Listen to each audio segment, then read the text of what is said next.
Welcome back to lecture series. आज हम लोग डिस्कस करेंगे कि जो मेटलाइजेशन का रिक्वायरमेंट, आज हम लोग डिस्कस करेंगे एप्लीकेशन ऑफ मेटलाइजेशन। कल हमने डिस्कस किया था कि हम मेटलाइजेशन की बात कर रहे थे, तो मेटलाइजेशन की रिक्वायरमेंट, मेटलाइजेशन प्रोसेस परफॉर्म करने के लिए हमें क्या क्या रिक्वायरमेंट होनी चाहिए। हमने कहा था कि जो मेटलाइजेशन है हम परफॉर्म करें, मेटलाइजेशन बेसिकली हमने कहा था कि मेटलाइजेशन जो प्रोसेस होता है वो इलेक्ट्रिकल इंटरकनेक्शन होता है। तो अगर हम इंटरकनेक्शन की बात करते हैं, मतलब इलेक्ट्रिकल इंटरकनेक्शन डिवाइसेस के बीच में, तो अगर अब हम बात करते हैं कनेक्शन का, तो जब हम परफॉर्म करेंगे तो उस केस में जो हमारे पास मटेरियल यूज होगा या जो हम कनेक्शन परफॉर्म करेंगे उसकी रजिस्टिविटी लो होनी चाहिए। रजिस्टिविटी लो होने का सिंपल मतलब है उसकी कंडक्टिविटी हाई होनी चाहिए और उसका फॉर्मेशन ईजी प्रोसेस होना चाहिए।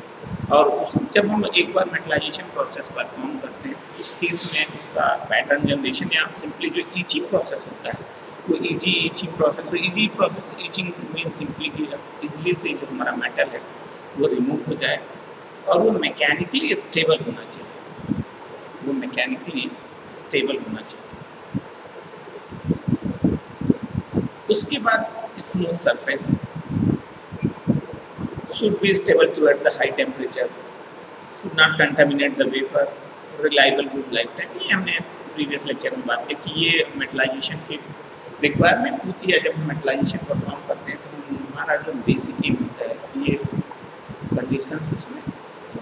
फिर हमने बात किया था कि मेटलाइजेशन में एल्यूमिनियम मटेरियल का यूज़ क्यों करते हैं। हमने कल भी बात किया था कि जो इसकी कंडक्टिविटी होती है वो हाई होती है, मतलब ठीक है अच्छी कंडक्टिविटी होती है। हम आजकल देखते हैं कि जो हमारे पास इलेक्ट्रिसिटी प्रोवाइड होता है या जो सप्लाई होता है उस पोल्स पे आप देखिए एल्यूमिनियम का यूज़ होता है। बस उसका यूज़ होने का मेन पर्पज़ ये उस केस में जो कंडक्टिविटी होती है वो अच्छी होती है। और डिपोजिशन की बात करें तो इस केस में जो डिपोजिशन प्रोसेस है वो डिपोजिशन प्रोसेस भी ईजिली हो जाता है वैक्यूम ट्रांसलेशन प्रोसेस में।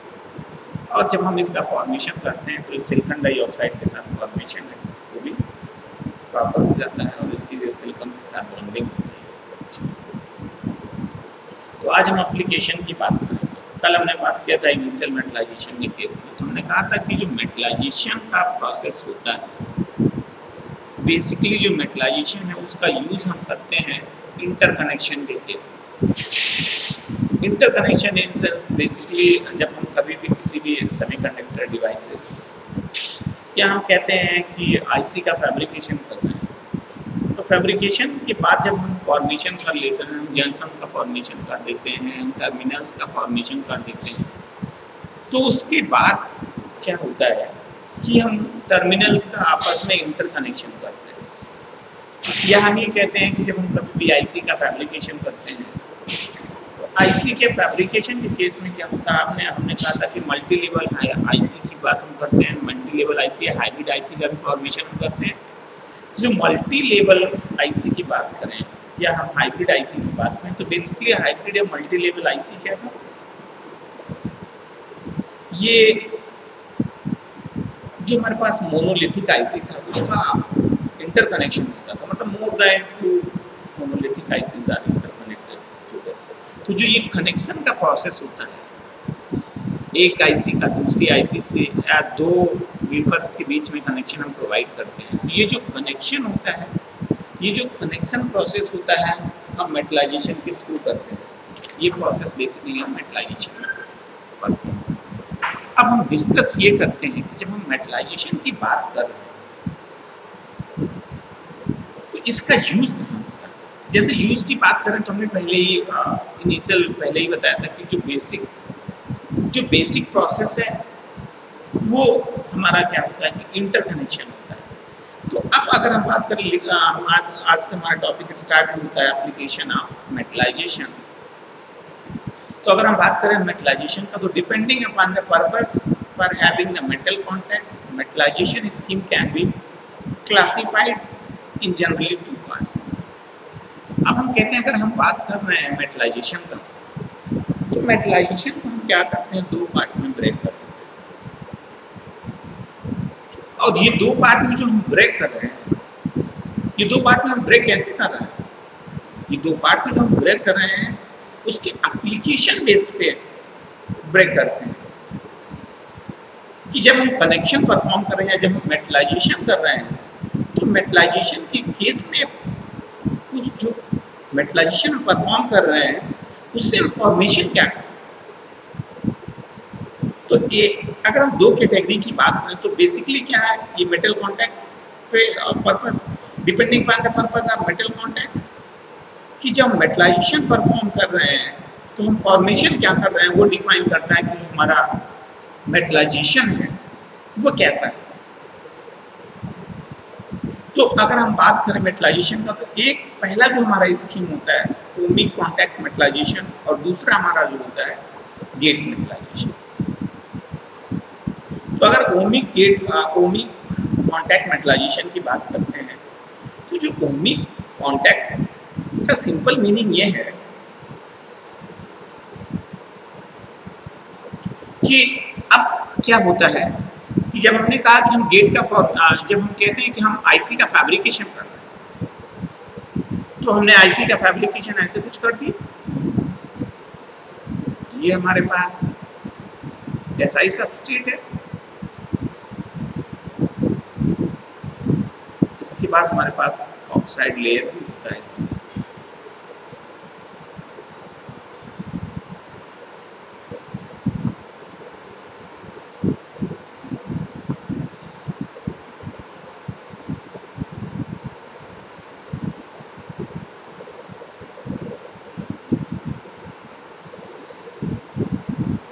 ऐसा कुछ फॉर्मेशन है।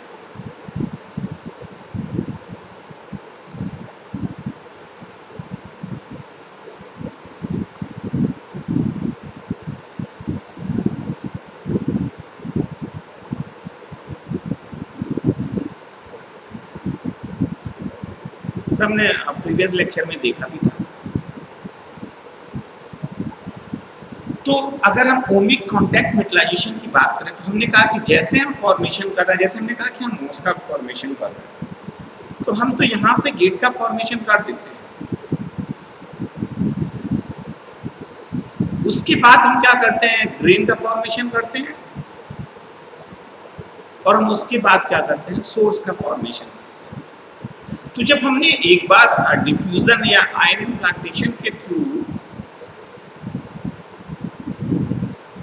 हमने फॉर्मेशन कर दिया, जंक्शन का फॉर्मेशन कर दिया, हमने गेट का फॉर्मेशन कर दिया, हमने ड्रेन का फॉर्मेशन कर दिया, हमने सोर्स का फॉर्मेशन कर दिया। अगर हम बीजीटी की बात करते हैं तो हम बेस इमीटर कलेक्टर का फॉर्मेशन करते हैं।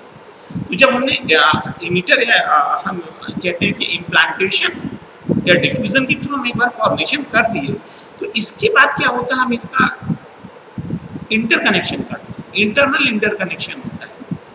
क्योंकि जब आप आईसी देखते हो तो आप क्या देखते हो, आपके पास ऐसी कुछ आईसी मिलती है। आपने देखा कभी आईसी पे एक यहाँ पे मेटालिक चिप होती है, और ये हमारे पास ऐसे पिन्स होते हैं।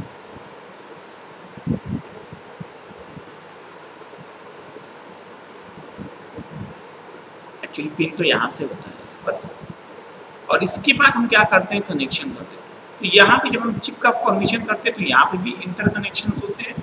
तो जो ये ओमिक कॉन्टैक्ट मेटलाइजेशन होता है, ये बेसिकली इसका यूज हम केयर करते हैं कि जो हमारे पास पोर्ट्स हैं या जो हमारे पास टर्मिनल है, जो हमारे पास जंक्शन है, उसका हम क्या करते हैं, इंटरकनेक्शन करते हैं, या उस केस में हम क्या करते हैं, पोर्ट्स को इंटरकनेक्ट करते हैं।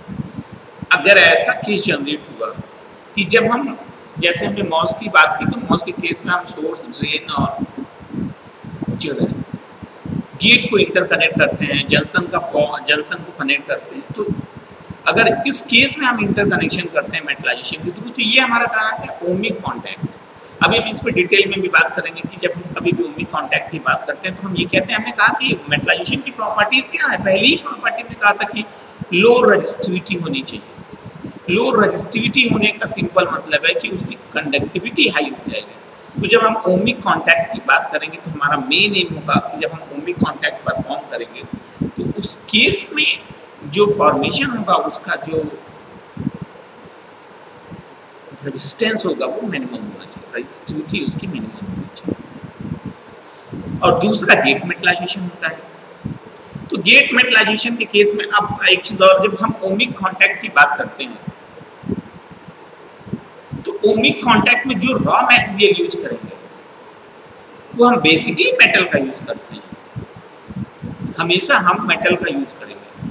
और जब हम सेकेंड टर्म की बात कर रहे हैं, जब हम कहते हैं हम गेट मेटलाइजेशन की बात करते हैं, तो जो गेट मेटलाइजेशन है, बेसिकली गेट मेटलाइजेशन क्या है?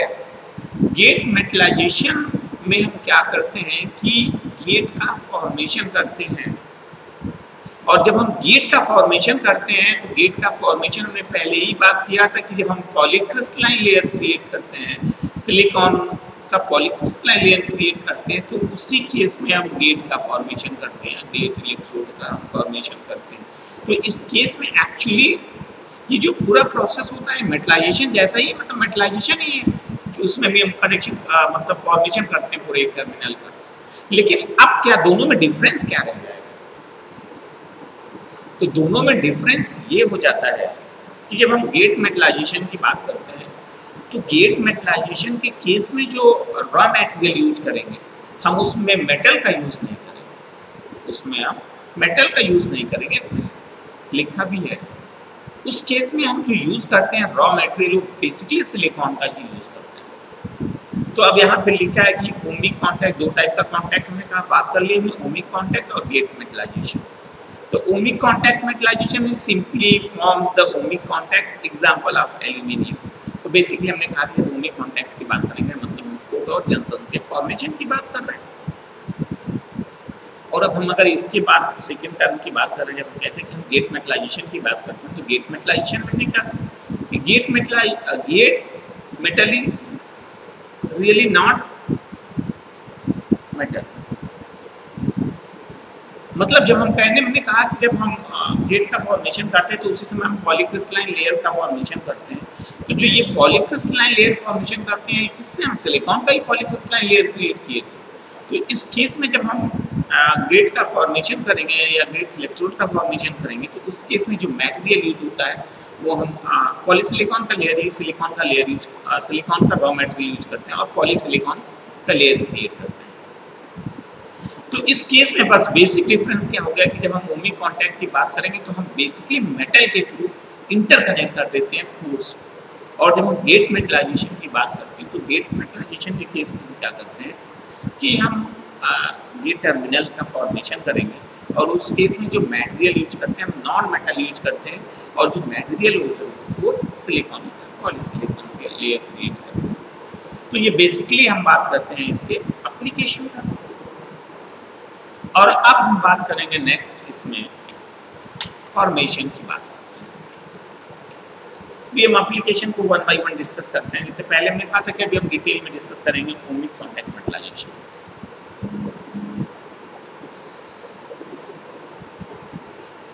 तो हमने कहा कि अभी प्रीवियस स्लाइड में हमने डिस्कस किया था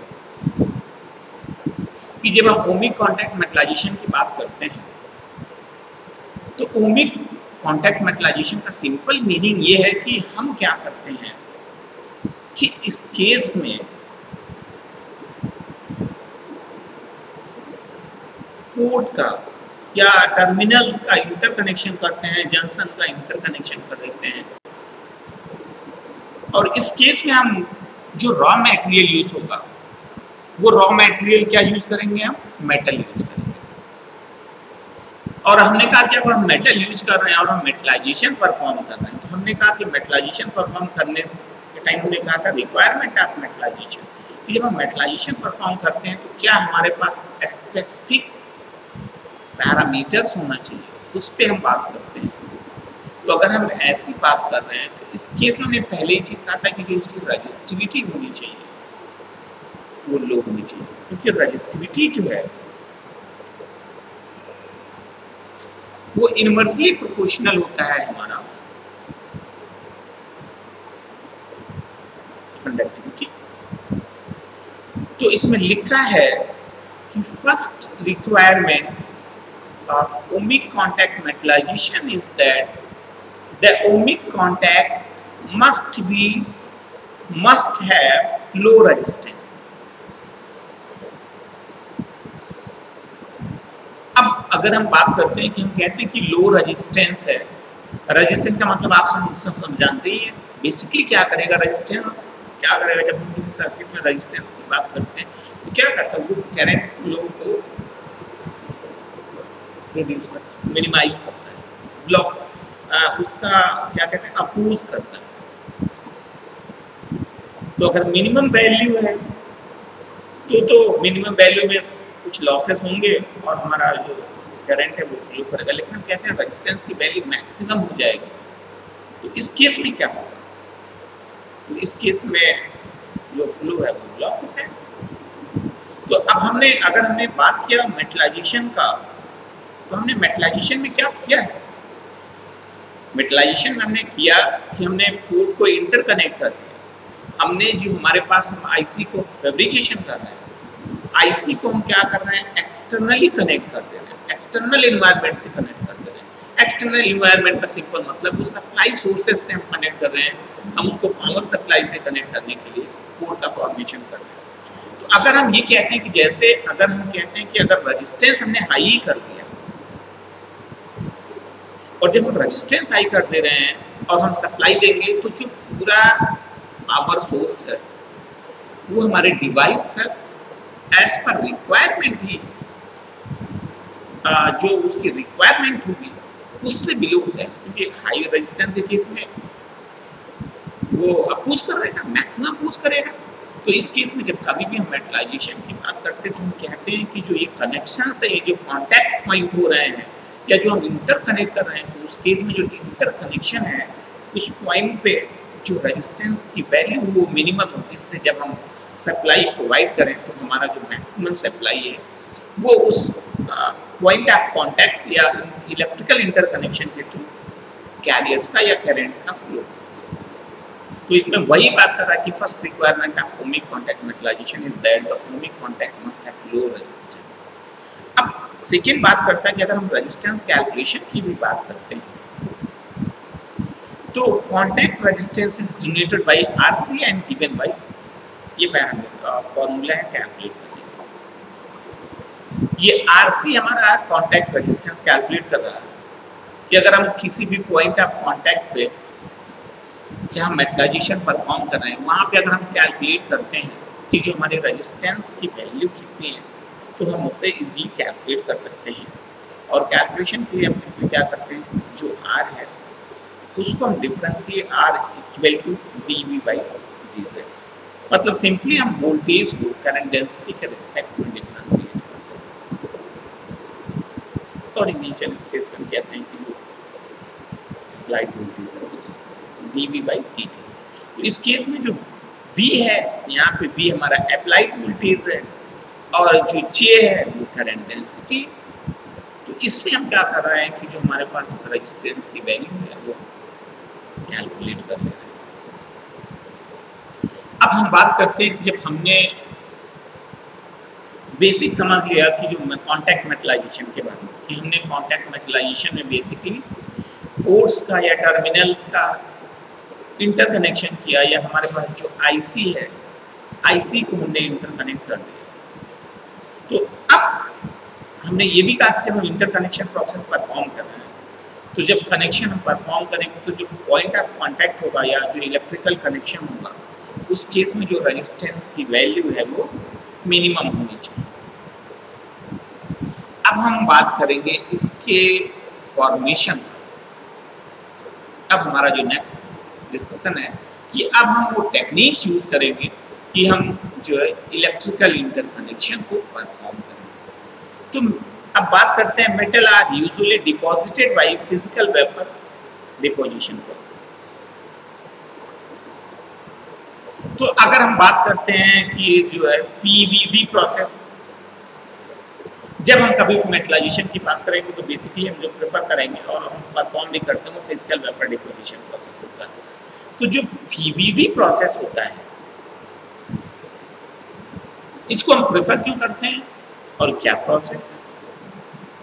तो जो हमारा फिजिकल वेपर हमारा फिजिकल वेपर डिपोजिशन प्रोसेस है। पहला जो सबसे बड़ा एडवांटेज, इसमें कोई ऐसा कुछ नहीं है कि हम केमिकल रिएक्शन करेंगे या हमारे पास जो सोर्स मटेरियल है उसका हम फ्लो करवाएंगे और वो सोर्स मटेरियल सरफेस पे कलेक्ट होगा। कलेक्ट होने के बाद वो सरफेस से रिएक्शन करेगा, मतलब वो पॉइंट ऑफ कांटेक्ट का जो मटेरियल होगा उससे वो रिएक्शन करेगा और रिएक्शन करने के बाद वो इंटरकनेक्शन करेगा। अगर ऐसा नहीं होता तो होता क्या है, अब तुमने ये भी जानना है। तो अगर हम फिजिकल वेपर डिपोजिशन की प्रोसेस की बात करें तो सिंपली ये इवैपोरेशन प्रोसेस होगा। हमारे पास एक चैम्बर होगा, ऐसा कुछ चैम्बर है।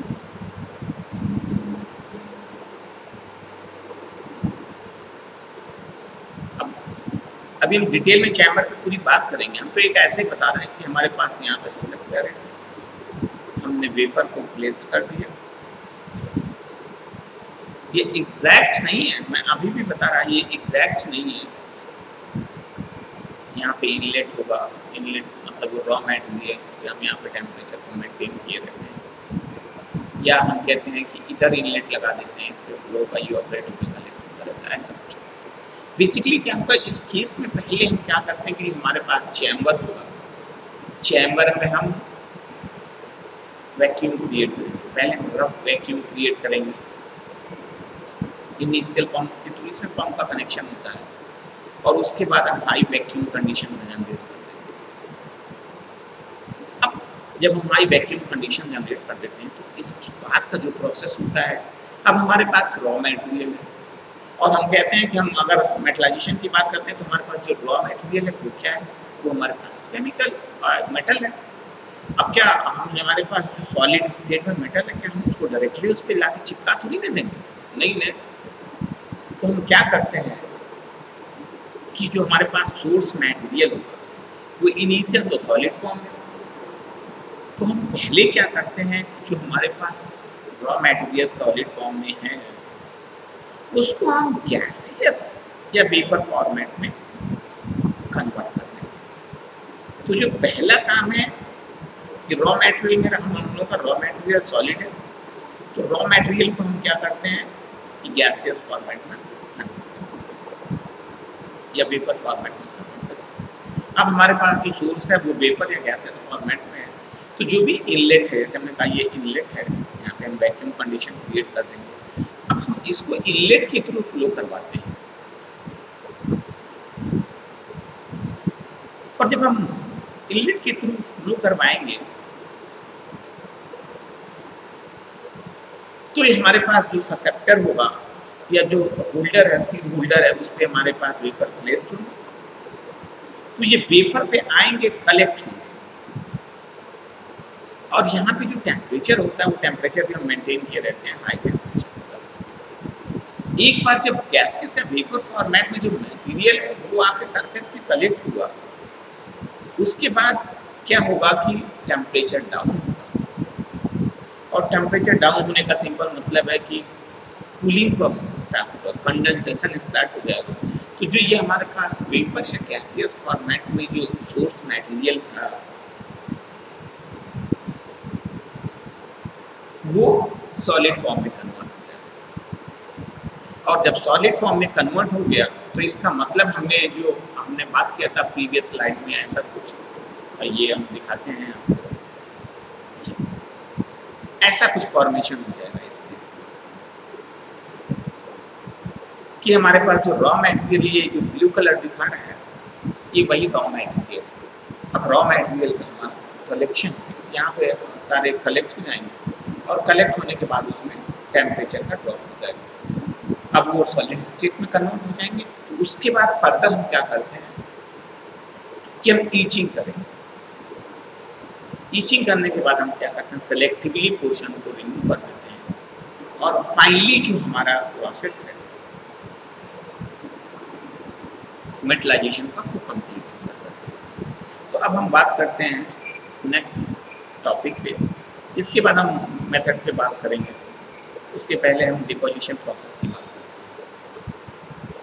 तो अब हम बात करते हैं डिपोजिशन प्रोसेस का, और उसके बाद जो नेक्स्ट लेक्चर होगा उसमें हम लोग डिस्कशन करेंगे कि जो ये प्रोसेस है फॉर्मेशन का, कैसे मतलब डिपोजिशन मेथड की बात कर लेंगे कि दो, हमने कहा था इनिशियल स्टेज पे कि हम जब डिपोजिशन मेथड की बात करेंगे तो दो मेथड हमें पढ़ना है, एक तो वैक्यूम इवेपोरेशन टेक्निक और दूसरा हमारे पास स्पूटरिंग टेक्निक। तो दोनों बाद में डिस्कशन किया जाएगा वन बाई वन। तो अभी हम step for the metal deposition की बात करें। अभी हमने आपको स्लाइड में दिखाया प्रीवियस स्लाइड में कि कैसे फॉर्मेशन हो रहा है, और अभी हमने डिस्कशन किया था जो ये होल डिस्कशन उसी पे है कि जैसे कैसे जो है ये जनरल, ये कोई मेथड नहीं है। अभी मैं क्लियर कर दूं, ये कोई मेथड नहीं है। जो मेथड है वो हमें तो दो मेथड पढ़ना ही है डिपोजिशन का। एक तो हम जो पढ़ेंगे वो वैक्यूम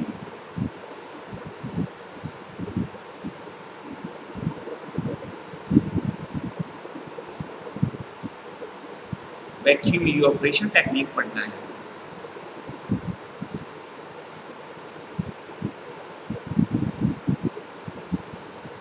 और दूसरा हमको जो पढ़ना है वो हमको स्पूटरिंग टेक्निक पढ़ना है।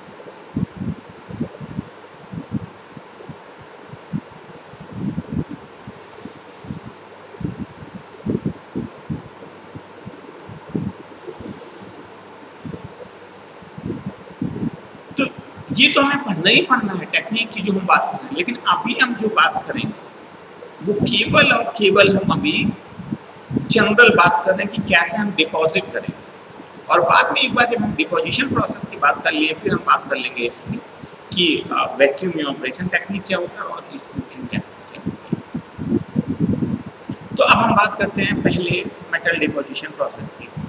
तो अगर हम मेटल डिपोजिशन प्रोसेस की बात करते हैं तो हमने कहा कि जब डिपोजिशन की बात करेंगे तो पहला हमारे पास क्या था, रॉ मटेरियल। तो अब इसमें जो स्टेप बाय स्टेप है, पहला initially we have metal in the solid form. ये मेटल क्या है, ये मेटल है वो सोर्स, ये सोर्स है जिससे हम क्या कर रहे हैं, इलेक्ट्रिकल इंटरकनेक्शन कर रहे हैं, इलेक्ट्रिकल इंटरकनेक्शन परफॉर्म कर रहे हैं, या हम कनेक्शन कर रहे हैं पोर्ट और टर्मिनल्स का। तो इनिशियल जो हमने अभी प्रीवियस लेक्चर स्लाइड में भी यही बात किया था कि जो इनिशियल हमारे पास मटेरियल होगा,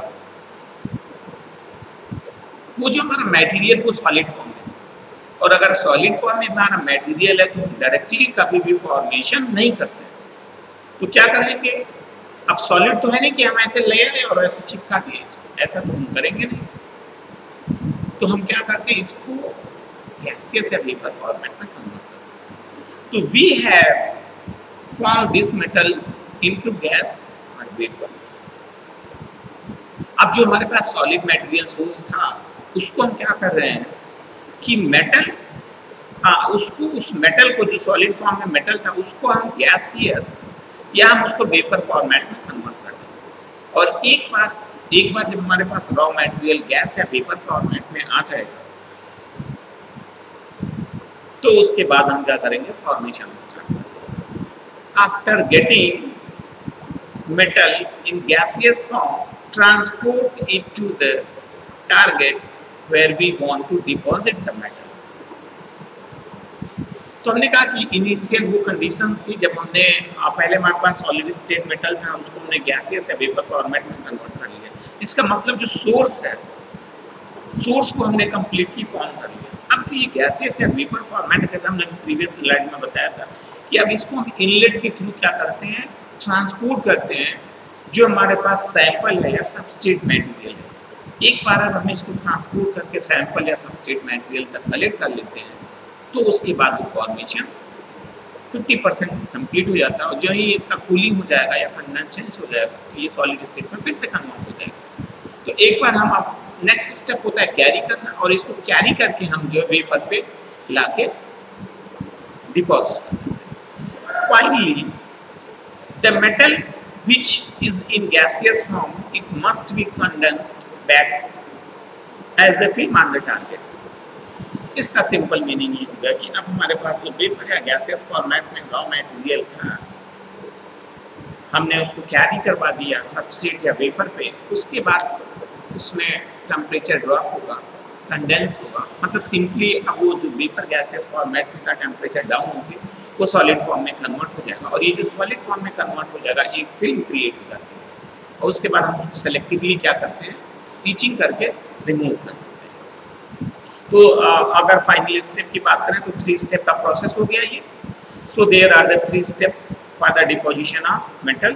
first, convert the solid metal into the gaseous format. Second जो स्टेप होता है, transport it to the target, and जो थर्ड और लास्ट स्टेप होता है, कंडेंसेशन ऑफ द वेपर या गैसियस वेपर और gas and grow in the film. तो ये अभी हमने जो ओवरऑल डिस्कशन किया ये उसी का है पूरा प्रोसेस है, समराइज प्रोसेस है कि 3 स्टेप का प्रोसेस होगा। पहले हम जो हमारे पास सॉलिड होगा, मटेरियल सोर्स होगा, उसको हम वेपर में कन्वर्ट कर देंगे, फिर उसको हम कैरी करवा देंगे, कैरी करवा के हम वेपर पे ले आएंगे, वहाँ पे टेम्परेचर ड्रॉप होगा, कंडेंसेशन प्रोसेस स्टार्ट होगा और लेयर का फॉर्मेशन होगा। तो ये बेसिक फॉर्मेशन का स्टेप। अब हम नेक्स्ट लेक्चर में इस पर डिस्कशन करेंगे कि जो ये फॉर्मेशन हम कर रहे हैं कौन सी टेक्निक का यूज़ कर रहे हैं और कैसे फॉर्मेशन कर रहे हैं। Thank you.